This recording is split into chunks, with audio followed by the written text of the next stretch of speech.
Welcome into the 85th episode of the Sabremetrix podcast. My name is Bill. Alongside me, as always, is Walt. Walt, how you doing today? Doing pretty good. Looking forward to talking about the Sabres tonight.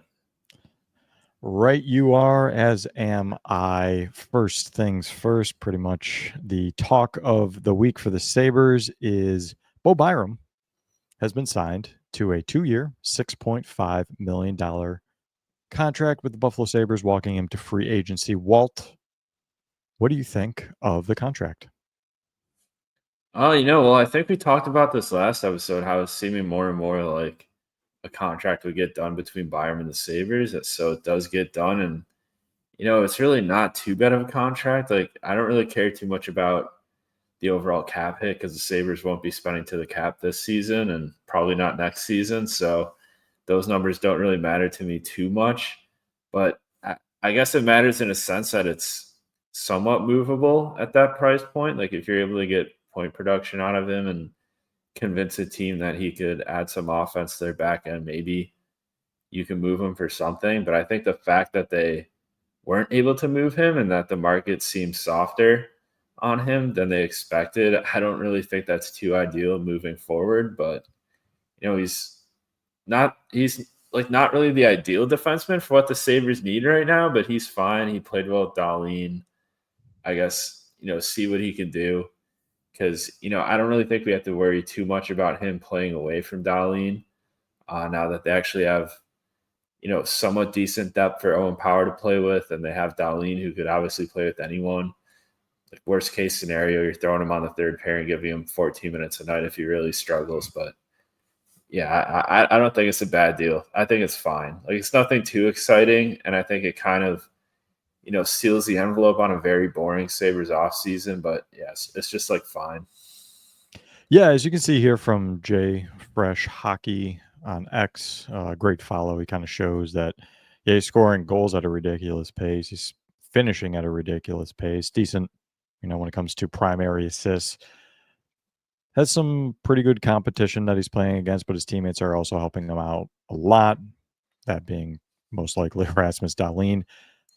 Definitely wasn't surprised that it was a 2-year deal. I don't know if I actually said it on previous episodes, but I was expecting that. I wasn't expecting anything longer than that. And 1 year just seems like not enough time for the Sabres to maybe figure out what's going on with Byram. So 2 years, walks into free agency.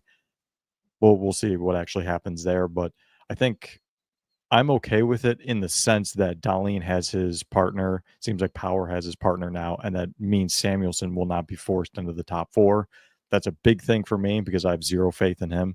And with Byram, we know it works with Dahlin. Now, it doesn't work with others. So we better hope that Dahlin, or for that matter, a guy like Tage, doesn't get hurt this season. They stay healthy the entire time. But again, like you said, 6.5. Is it a little bit of an overpayment for what he actually brings? Sure. But he does have the point production, and hopefully that's something that can entice some other GMs around the league. So there you go. Byram has signed with the Buffalo Sabres, and we'll see what happens, but at least Dahlin has his partner. The question I did want to ask beyond just Byram, and this is for the defense in general, is Walt, how are you feeling about the Buffalo Sabres defense as a whole going into next season? I like you brought up, I think they're pretty well set up in terms of, they don't have to play Connor Clifton this year. They don't have to play guys like Bryson unless there's an injury. You could put Samuelsson on a third pair, which I think is closer to a skill level. And, you obviously have a guy like Rasmus Dahlin, who is, I think, a top 3 defenseman in the NHL. You have a guy like Owen Power, who has potential. Like, I still don't really think he's played up to his potential yet, but, he's been close to it. So I think it's a defense group that, could be pretty good. It's just the thing for me is I don't really think defensemen matter as a whole group in today's NHL. I think the forward group, especially teams top 6, is much more important. So I do think the Sabres absolutely nailed probably the least important part of hockey. Sure, it's important having guys like Dahlin having a true number 1. And, it's helpful having a guy like Power, but after that, I don't really think it matters that much. Because I think if you're paying a guy like Rasmus Dahlin over 10 million, if you're paying Power what you're paying him, like you shouldn't have to target partners for these guys in off seasons. It's just crazy. Like if a 10 million plus dollar defenseman per year, if they need a defense partner to play to their best of abilities or, just be above average, then I don't really think that's a 10 million plus defenseman. So I'm not really talking about Dahlin as much here. I guess I'm talking more about Power. And I think Power's largely been fine, but yeah, I just kind of disagree with kind of the Sabres offseason where it seems like they're focusing on filling out the defense group when they're already paying a bunch of guys a lot of money. Like if you're paying a guy 10 million plus, you shouldn't have to worry about who their partner is.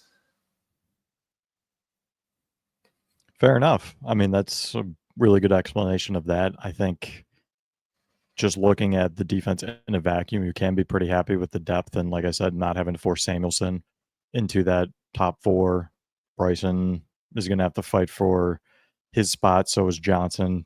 Again, kind of wish JBD was also part of that as well, trying to fight for, a spot there. But Connor Timmins seems like he might have some kind of injury issues in the past as well. So at least the depth is there. But yeah, very much like you said, it's great to have on paper a good defense, but is that really going to make up for all the points that are needed in the standings for the Sabres to actually make the playoffs?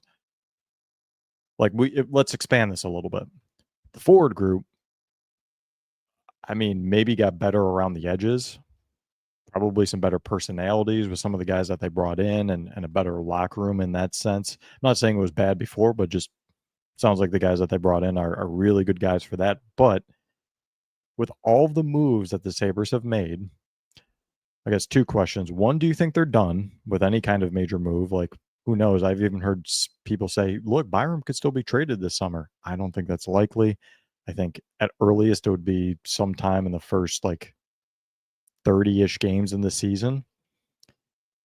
But I don't see that happening this offseason. So one, do you think they're done? And two, have they gotten anywhere close to making up? How many points were they out of the playoffs? Was it around 12? Do you think they made up 12 points in the standings? Yes, we talked last episode about hope for a lot of guys and hoping that they don't go on an 18-game losing streak. But those two questions. One, do you think they're done? And two, do you think they've made up any ground from where they were last year? Yeah, well, that's kind of the forward group is that I don't really know exactly if they've gotten better. And I talked about this yesterday a little bit, just in terms of how we're always kind of looking at these charts for these depth guys, like guys like Josh Doan, guys like Connor Timmins, and it's like, oh, they have good defensive results and they're playing very soft, third pair, fourth line minutes. I mean, I know Timmins got some opportunities at Pittsburgh later on in the year, but he wasn't really a guy holding on to a top four role the entire season. So I think that kind of applies to the forward group too. Sure, they improve on the charts, they're better defensively, but how much has that meant in the Sabres system? It seems like we get guys who have, good charts defensively, and then they're thrown into weird situations, or you have two forwards get hurt, and then they're tossed into a role where they have to scale up their game way too quickly and they struggle in it. So I think that's kind of the thing where, I think it's where a lot of Sabres fans are at too, where they're like, sure, I could see a lot of blue on these charts with some of these depth guys they acquired, but really how much does it mean on a Tuesday in February against the Blue Jackets when you're coming off a 5-2 loss and you're below 500 on the season? I just feel like being in Buffalo does something to you. And that forward group, I think losing Peterka, I think they lose a good chunk of talent, particularly scoring talent. I think Kulik, he does have great potential as a scorer. I do think he can take that next step. And Tage is obviously one of the best 5-on-5 scorers in the league. He was the best 5-on-5 scorer in the league by far last season. So there is still some talent there, but I think it's just such a different thing from where this team was at in 22-23, where we're kind of looking at an embarrassment of riches in that forward group. They're we have Tuck, Tage, Skinner as a top line. Then the second line, we have Cousins, Peterka, Quinn. And then, who even cares about the third line? Just acquire like some cheap guys in the offseason and fill out that role of grinders.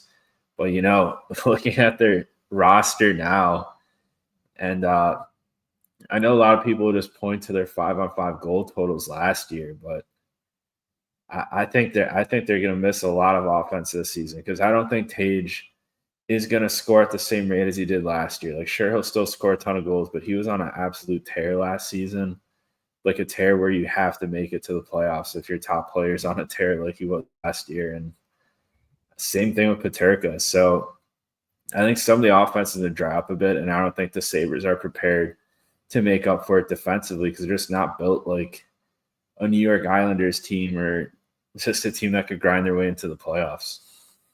Exactly, and it seems we went over last episode the kind of seesaw that the Sabres are doing, going from high run and gun to really trying to lock it down. But we saw under Kruger, yeah, this team might be a little bit older and a little bit wiser and have some, a little bit more, I guess, skin on their nose and kind of know some certain situations that are coming. But to make up that many points in the standings, would that be awesome for them to do and for them to make the playoffs? Of course. I think everyone's rooting for that. You and I are as well. But let's be realistic. What are the chances of that? They're pretty slim. Not saying it can't happen, but I think it's highly unlikely. So, yeah, I mean, I really agree with everything that you said there as well. I will take a small victory lap because for years I was saying, this is the easy part, Kevin. Tearing down and trading guys like Eichel, Reinhart, whomever else, that's the easy part. When you're trading the best player and you're getting a plethora of volume coming back, or a first round pick and a guy like Devin Levi, or first round pick Krebs and Tuck, like that is, I'm not saying that's easy, but that is easier. And I said the true test was when you need to build, when you need to bring guys in. They still haven't made a substantial trade where they are very much getting the clear cut best player, and they will be a difference maker on this team. It still hasn't happened. How many off seasons are we removed from the Sabres barely missing the playoffs? Now look at where we are. Like, has anything really significantly changed when it comes to the moves that they've made? This It's isn't gotten just about worse almost. exactly. This isn't about just this offseason. Have they not done enough this offseason in my mind? Yes. That I would agree with that. But this is also about the other off seasons that they've done essentially nothing. Thank you for bringing in Eric Johnson and Connor Clifton. Now we're set. Like, that's what I'm getting at. It's not just this off season. It's a culmination of all of them, and that's really tough. Look. I'm not banking on them going on a 13-game losing streak, but they could also have a 5-game losing streak, and then another 5-game losing streak, and a 4-game losing streak, and another 4-game that can add up too. It doesn't have to be 13 in a row. But I'm sorry, just on paper, I think you're probably going to see maybe high 70s, low 80s when it comes to projected totals for this team's points. Is that something that you would agree with? Yeah, I think my number is probably like 83 to 85. Like, Okay. Yeah. I think there's enough like variance in the results where they could pick up an extra 6 points because I do Well, think they were better than a 79-point team last year. I also think that that was a spider that just came up in focus. Sorry about that, folks. But yeah, that I also think it's one of the things where if they get any kind of better goaltending for any kind of consistency, they will probably get some more points in the standings too. Because I mean, if the Sabres weren't playing well, there's very, very few games last season they were getting the win out of that. Whereas other teams, they might not have their A game, they might barely have their B game, but their goalie's playing out of their mind, and so that's something to consider as well. So I think, yeah, maybe high 70s is a little bit low, but we'll probably do this on future episodes, but getting up to 90, and that's not even guaranteeing you playoffs, but getting up to 90 is going to be a bit of a stretch. And again, I want to reiterate, we want that to happen. That would be great. That would be actually a really good story that this team got 94 points and stuck into the playoffs. That'd be an awesome story. I'm here for it. But again, the likelihood of it I wouldn't put money on it. I'm not a gambler, but I wouldn't put money on it. Yeah, it's like I think the implied odds for them to miss the playoffs. I think DJ actually brought us up on Twitter. It's like 80%. I think are the implied odds at the sports That book sounds right about now right. for Yeah. the Sabres team to miss the playoffs, and that's pretty high. That sounds about right. Yeah. That is 20% that this team can make the playoffs. And of course, I'm going to be rooting for that. Every Sabres fan's going to be rooting for that, unless you're really a McKenna stan, but you're going to be on an island on that one. I can't do that with you, pal. So yeah, I think it's, again, there's going to be a little bit more time in the off season. We also need to look at some of the other teams that are in their division. Boston looks like they could be taking a step back. Tampa's always going to be some kind of threat. You also have Florida, of course, Toronto, Ottawa's what's going on there. Detroit, I don't really know. Montreal seems like they've been getting better too. So Yeah, I it's a think tough they got division that they're better. in. Yeah, absolutely. I definitely think Montreal got better. So there's that as well. That will be another topic for another story. Walt, something I actually didn't bring up when I should have. If we're actually going to skip back to Byram for a second, because one quick question: do you think he gets traded at some point? Or do you think he plays the next 2 seasons with the Sabres and walks in free agency? He could if everything goes great, and who knows what's going on, and the money works out, and maybe they can get out from under a certain defenseman that's making over $4 million that really shouldn't be. If they can get out from under that contract, maybe Byram could resign if things really go well. But do you think, as of right now, do you think that he gets traded before the end of the 2 years, or do you think he makes it to that free agency in a Sabre sweater? Yeah, man, I think they would definitely move him before he walks. I do think, like a lot of Sabres players, I think this season will kind of matter a lot because obviously if they don't do well this season, you're probably looking at replacing Kevin Adams. Like hopefully he doesn't stay within the organization either. So you're, maybe even looking at, depending how ugly the season gets, like a rebuild or retool. So I can't see a guy like Byram wanting to stick around for that. And I think trades get a lot more difficult too when you're not looking for futures at all. Like I feel like that's such a bad Yeah. way to navigate the trade market is trying to get pieces to win now because their win now pieces just aren't good enough right now. So why are we trying to win with them? If we can't even make it to the playoffs with our win now pieces, what makes us think that we could win the Stanley Cup with the current group we have? So I think a Byron trade would have been easier this offseason too if they were more willing to take on futures because I think if you're just narrowing yourself to those win now pieces, I mean, you're going to end up with those trades where you're getting pretty much like that Peterka trade where you're getting pieces that don't really add up to Peterka's value. Like, sure, they fill out depth roles, but it's just not good value wise. And I understand that other teams might not be looking for them as well, but you can take on futures and then use those as chips for another trade. Yeah. You don't have to hold on to them. So that's another thing too. Again, that easier said than done for sure. But that is a possibility. So yeah, I'm on the same boat. I don't think he makes it to free agency. If I had to guess, maybe depending on how the season goes, maybe the deadline. I'm thinking probably next offseason. There's just going to be so much hinging on this. But at the same time, like you said, who knows what's going on with the Sabres team? Because last year, before last season, we saw with Jeff Merrick, things are going to be changing crazy. You're going to clean it. I don't know exactly what he said. Yeah. I probably should have had it pulled up. But he's basically saying, like, this is a make or break year for the Sabres, for Kevin Adams and everyone there. And then last season happens. Nothing changes. Sorry, strength and conditioning coach. Pack your bags. Get out of here. That's it. Yeah. So, like, and again, like, I'm not calling out Merrick for being quote unquote wrong. I think he was more, I don't want to say he was speculating. I don't want to put words in his mouth of how true we thought it was or not, but it just didn't happen. So, like, the conventional wisdom of, yeah, well, Kevin Adams won't be here next summer. Are you sure? I'm not saying that to you, Walt, but I'm saying that to anyone thinking that. I'm like, I thought that this summer.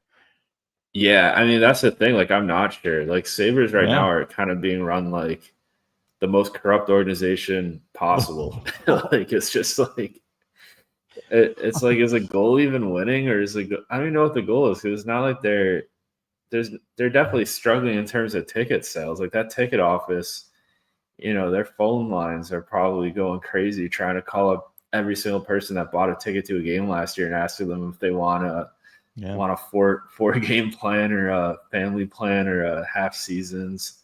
Because I just feel like every Sabres game I go to now, I get a phone call from the Sabres like 3 days later, and they're like, "How was your experience? Like, are you interested in coming again?" I'm like, "Yeah, Max." Like, I go to more games that they're winning. Like, that's why I bought tickets to the games that I went to, is because they were, still somewhat in it for the playoffs. But I mean, yeah, once that winning stops, it's just not great. And yeah, like what's even the goal with this team of keeping everything together? Like, I just don't understand it. I just don't understand how they're being run. I'm surprised that you're not blowing up that ticket person about the signage around the arena. Yeah. Yeah, like I mean, I I had a might great as time, but well. yeah, it was a good time, but I have one gripe. It's that signage, Yeah, that navy blue. if that's not updated by the Goo Goo Dolls concert, I think it's in the arena like second week in August. If people go there and they take pictures of Royal Blue signage, I'll be like, Sabres are making it to the playoffs this year. Like, I'll just change my tone completely. They go in there, it's still that Navy signage with like the Turd Burger font on it. Like, yeah, this team's gonna get 78 points this year, gonna miss the playoffs. Like, It's it it's just shows the happening. detail. It shows the details in this organization. I think even at the hockey side of things too. Like, when you're undetailed and sloppy with, just fan appreciation, with signage, with, really everything. I think that, kind of carries throughout the organization. And the Sabres right now just seem so undetailed on both the fan experience side and the hockey side, where, I think this organization is almost like poisoned at this point, as much as I hate to say it. Do the Buffalo Sabres appreciate their fans? There seemed to be some kind of breaking point when there was some booing, and certainly some players, ex-captains, that essentially chose where they wanted to go by November. And other players that are actually still on the team that were very upset about it as well. And then there was no salutes to the fans or whatever. Do you actually think that the Buffalo Sabres genuinely appreciate their fans? I I I don't think Yeah. they do. I don't think they understand their fans. I think that's kind of the main thing, because you have Yeah, so many that's people for that are sure. coming in and out of the organization. Like, people who have only been here 3 years, 4 years, 2 years.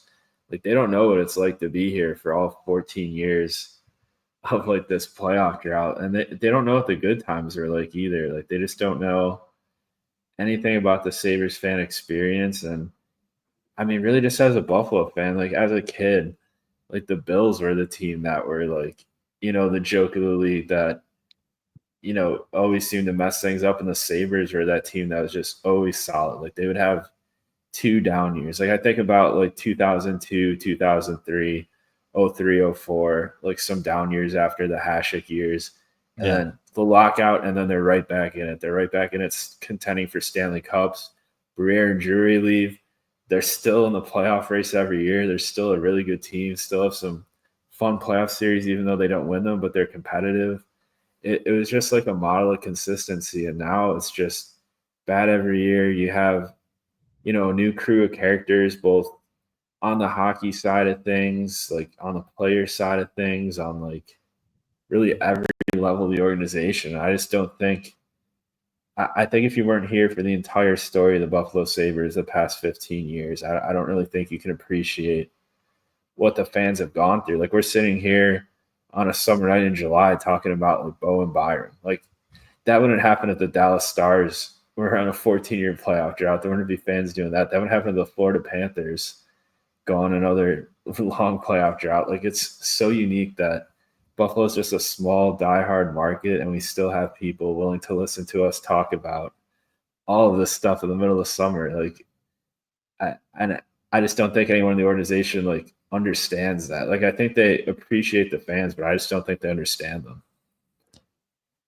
That's for sure. And then there's also I remember asking this question like in the middle of the season ish, but basically saying, where's the messaging about we need to earn our fans' trust back and everything? And then you see Kevin in the offseason, I think in the media scrum after free agency during development camp. And I said, like, I'm not trying to dig too deep into what he said here, but he was just like, yeah, we have to earn it. Almost like hand waving it away. Like, yeah, we have to earn it. There you go. There's your answer. We have to earn it. And I know he means it. And like the tone that came off was just, maybe I'm making it more than it was, but basically it's, they don't understand the fans, but it's also, I think it's pretty clear when you're talking about just a small little thing, signage and stuff like that. Some maybe they're saving some money for an over budget stadium that they're building in the South Towns, and that's where their primary focus is. If reports are true from Andrew Peters that basically said Brendan Shanahan called and was like inquiring about a president of hockey operations, and the word was that the owner, Terry Pagula, said, nope, don't need you. I'm the president of hockey operations. Well, you're also heavily invested in the Buffalo Bills. So no matter what, you're going to have times where you cannot focus on the Buffalo Sabres. From the overarching picture, which we already know he's part of, but again, you still have the Bills to worry about. But the very minute details, those are 100% getting overlooked in that scenario. And so it's just, I don't really know how to put a bow on this, but it's just one of the, it's sad, it's disappointing, it's frustrating, obviously, for fans. And quite frankly, I think a lot of this would be solved with winning too. We wouldn't be deep diving in on small little details like I just did. So, well, yeah, it was like that during the Golisano era too. Like a lot of the stuff on like the fan side of things, they didn't really care about. They were just winning. Like I remember, yeah, that's true. Like they really didn't do, unless I'm misremembering things. But I remember growing up, like they didn't do like any like fun giveaways at the arena during the Golisano era. Like other teams would get bobbleheads and stuff. Sabres, you get like those Pizza Hut coupons where if like Alesh Kotelik scores, you get like 30% off your order or whatever at Pizza Don't Hut. Don't get me started on a Pizza Hut little bar, little bar that they had there going. Give me some salad and breadsticks, baby. I mean that was the thing. If Alesh Kotelik got a goal or whoever was on your thing, I mean that was like prime Sabres. And yeah, like people didn't care about like the giveaways or anything back then because it was just awesome hockey to watch. And I think that's probably the most important thing. But I do think like the Sabres' lack of details now kind of shows how little they care because Pagula was supposed to be the owner that cares. Like he was supposed to be the one that turns things around. He was supposed to be the one that, really the savior. Because Golisano was kind of just a guy who had to step in to keep the Sabres from moving, and he did a good job of that. Yeah. But I think with Pagula, the expectations are different, especially with how he came into his ownership with like, how hot he was off the bat with, the goals to win a Stanley Cup. And then just seeing him pull back on that messaging the past, really since COVID is pretty hard to swallow because the goal right now obviously isn't to win the Stanley Cup. Like if your goal is to win the Stanley Cup, you don't trade JJ Peterka for Josh Doan and Michael Kessling, and you don't leave $5 million plus of cap space. You don't buy out Jeff Skinner at an inopportune time and not spend that money. Like you don't do any of the stuff the Sabres have been doing. If your goal is to win a Stanley Cup, and we have like, actual proof of, Terry Pagula on record saying, the Sabres' goal is to be like efficient, like economic, and I don't even remember the other E, but that doesn't really scream it trying to win a Stanley Cup. Oh man, I'm drawing a blank on that too. I saw the picture efficient, of it. economic, and effective. That's what it is. It's just, or like sustainable. I remember seeing the actual picture. I don't know who posted it a couple of weeks ago, but with all of this, no one's taking Terry out of context. You said you're the one that said this. Yeah. We're not putting words in your mouth, brother. You said this. Now what? So I mean, I guess And it's probably it's one of the reasons too. I think Eichel and Reinhart wanted out because he said that when they were still members of the team. When it was kind of when Eichel was putting pressure on the Sabres, and then eventually they went on to add Taylor Hall. So I think if you're a player back then and you're hearing that, and your goal is to win a Stanley Cup, and obviously Eichel and Reinhart went on to do that, like you don't want to hear those words come out of your owner's mouth that they're going to be cheap, but try to be efficient while being cheap. Like that's really hard to pull off, especially in a salary cap league like the NHL. Like it's not like baseball where like you can be a cheap and efficient team because there's ways to find inefficiencies. Like hockey, when you have every team spending to the cap, when all the players seem to want to only sign with good teams, and when you're a market like Buffalo and you can't get guys to waive their no trade clause, and you can't get guys to sign here as free agents, you have to be run like a serious team. You can't try to be economic and efficient. You have to use every little advantage you can and to try to win, and they just haven't been doing that. And I don't know like if that's why exactly guys like JJ Peterka want out. Like I do think like players have to see that they're not putting out a serious roster every year. And I think Peterka, even when he went to Utah, he brought up like how the organization there is different in terms of like trying to win. And I think a lot of these former guys are kind of just like throwing indirect shots at the Sabres, and deservedly so. But it's just kind of an embarrassment that this is where the franchise is at now, when it used to be just such a proud organization that was always consistent, always just a year or two away from being really good again. I will say also that I am worried that even if they do make the playoffs, let's say they, kind of fall backwards into making the playoffs. That's great. I also think a lot of players are going to be like, cool, they made it 1 year. I'm still not going there.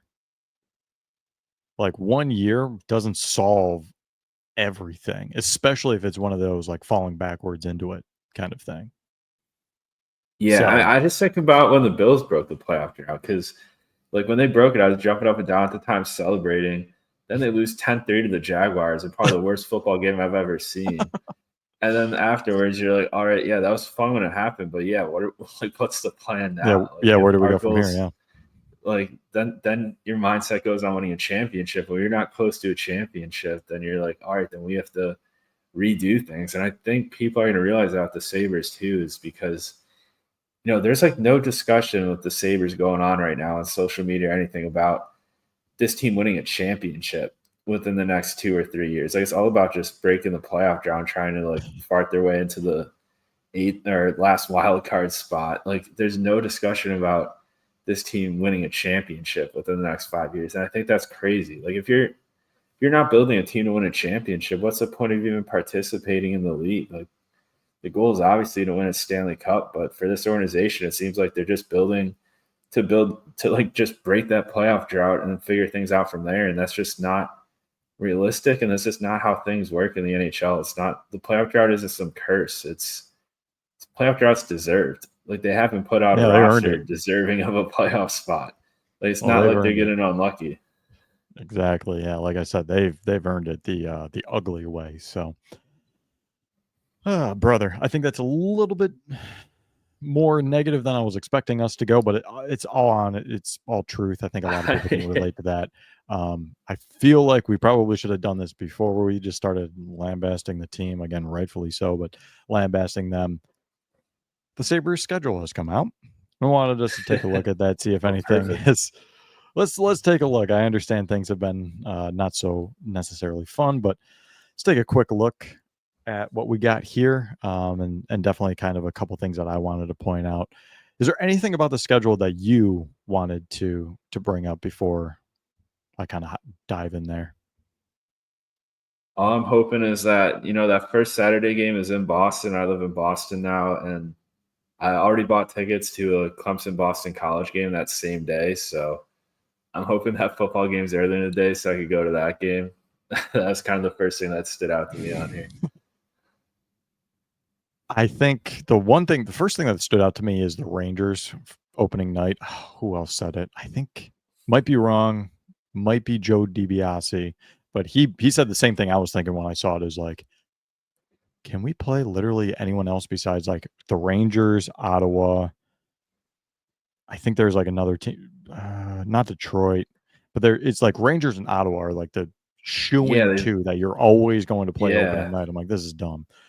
So I just think back about that opener against the Rangers. I think it was in 23-24, where I remember I kind of like went off on Twitter after the game about how it was a it, embarrassing yeah, performance from the Sabres, how they it just wasn't didn't good. show up. And it's not No, even they like didn't. getting outplayed. I'm like, they didn't even show up. They didn't even try. It was And bad. he's like, calm down, man. It's just one game. And I'm like, no, watch. This is going to be a sign of what's to come this season. And you know it is. And I think that's the thing with home openers is they are kind of a sign of what's to come. Like just think about that New Jersey in Czechia series last season. It's like Ugh. that kind of predicted the rest of the season. Like these games are these games are pretty predictable at times for the Sabres. Yeah, and I think it's one of those things where I am glad that they aren't going overseas and kind of messing with their schedule that way too. But Yeah. you have to come out strong. And I say that specifically because you have a lot of road games in December. If people can see that there, I know it might be a little bit small, but it's a lot of road games in December. And again, let's maybe go back to the forward group. As of right now, I'm seeing people pencil in Jason Zucker into the second line. I have nothing wrong with Jason Zucker. What happens on December, what is that, 21st, where you're going on West Coast trips and then you're coming back and maybe you have a couple days off, but the dog days of the season, you really want someone that's, has as many miles on their legs as Jason Zucker on your second line? Again, and that's not against Jason Zucker. That is like the same thing with Benson, where people are upset that he's not producing. I'm like, they shouldn't be putting him in that position to begin with. And that's Yeah. kind of my concern. Some of the other things I see are just like some back to backs. Really, like there's the back to back with Utah and Colorado that are away. The back to back Calgary, Edmonton, pretty standard as well. The one back to back that actually kind of perked my interest was the one in January where you go Carolina, which is it's a day game, but then you have Nashville the next day, then you have Montreal, and then you're down to Long Island, then you're back up to Toronto Yeah, as another it's a little stretch. condensed schedule too with that Yeah, with that and then you see in Olympic break. February. Like I'm just looking Yep, at January. Like look at they have a 4 games in lot of 6 days and like three or two different instances, and then even December. Like I'm just games. looking at that Western Canada road trip, like Calgary, Edmonton back to back, a day off, then Vancouver. Like, Yep. and even that first month too. Like I don't really believe in easy games in the NHL because I think there's so much parity in the league that any team could win on any given night. But you could kind Yeah. of see where things could get ugly in October. Like that's not really it's not the hardest schedule, but it's not the easiest. And No.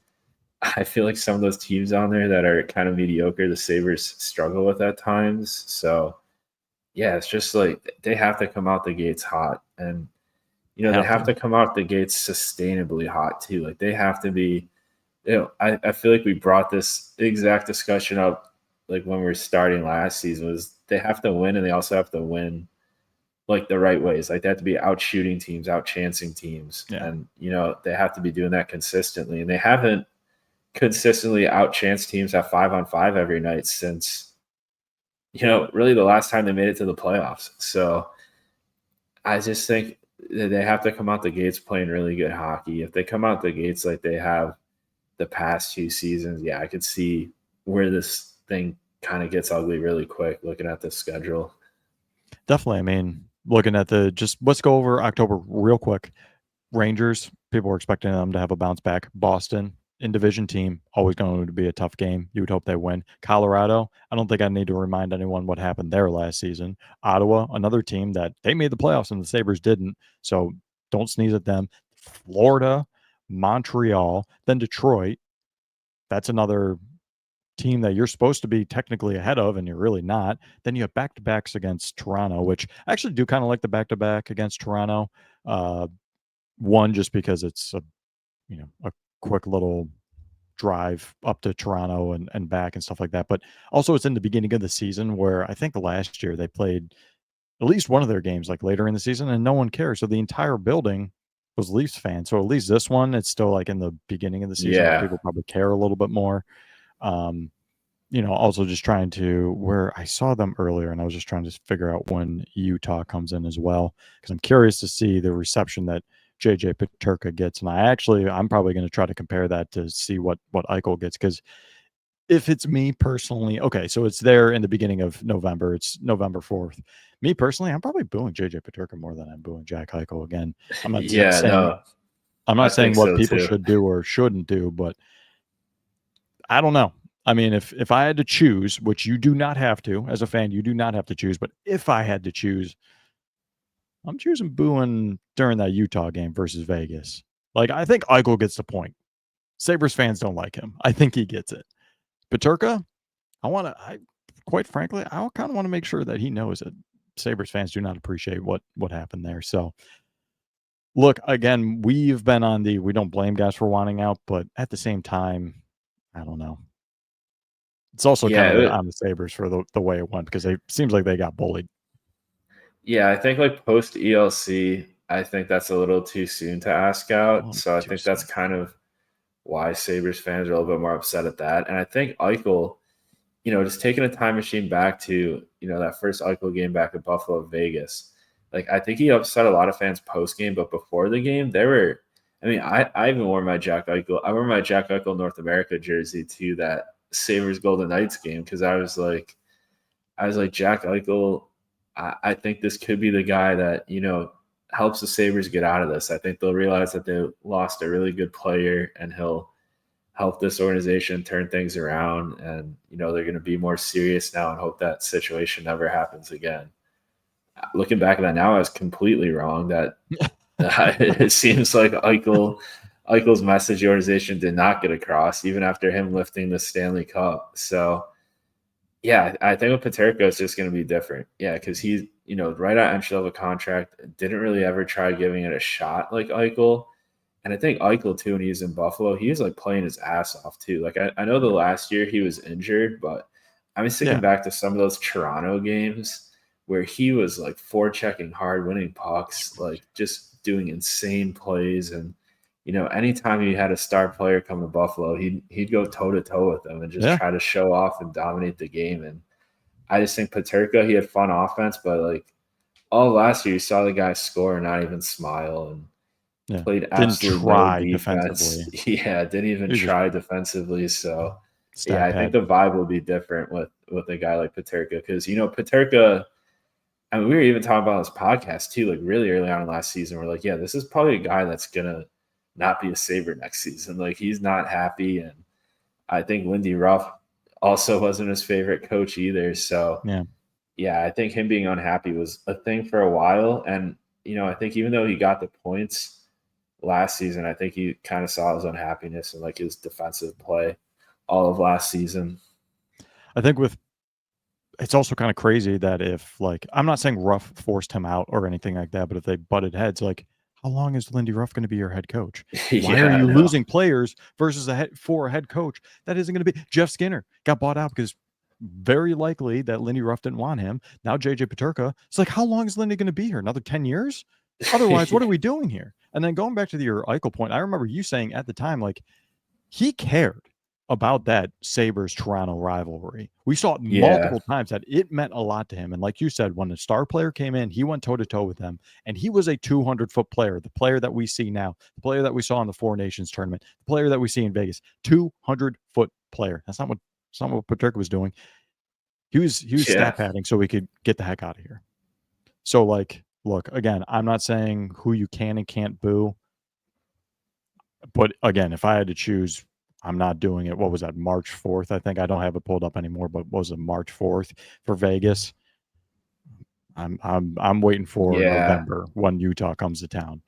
And hopefully it's a big game for the guys that they got too, for Josh Doan and Kessel Ring, because I think they're going to be, I don't want to say breath of fresh air. I think they're going to be good players for the Sabres, but in totality, not only this offseason, they haven't done enough just this offseason, but it is a totality of all the off seasons since they thought, yeah, we'll just bank on internal improvement and we'll definitely make the playoffs after missing it by one. So trying to stay consistent with that message for sure, because I genuinely believe it's true. So, man, went a little bit longer than I was expecting, but any final words from you, Walt, before we might take a week or two break here now that things are starting to ramp up with our moves. As you can see, Walt's in a different place. I'm going to be doing that myself, but yeah, we'll definitely try to be coming back with some kind of content, maybe some YouTube videos specific. So maybe not some podcast episodes, but maybe some standalone videos. But anything else, Walt, that you wanted to address before we hop on out here for the night?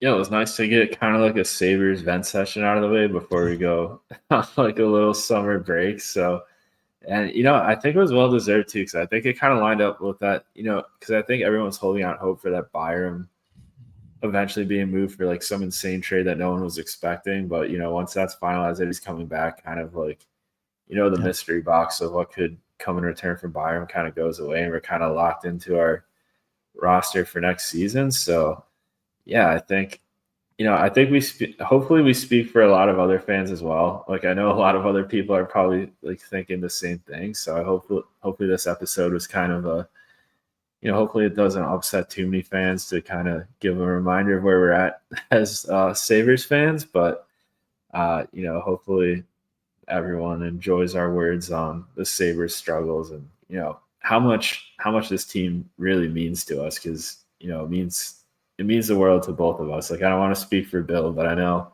the Yeah. fact that Yeah. we're recording a Buffalo Sabres podcast in the middle of summer, like, this team means a lot to us.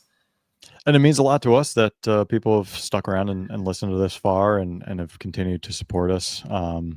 Really enjoyed that. And no matter what happens next season, we're going to be here for every step of it. So, again, we appreciate you listening. This has been Sabremetrix Podcast, and we will catch you on the next one.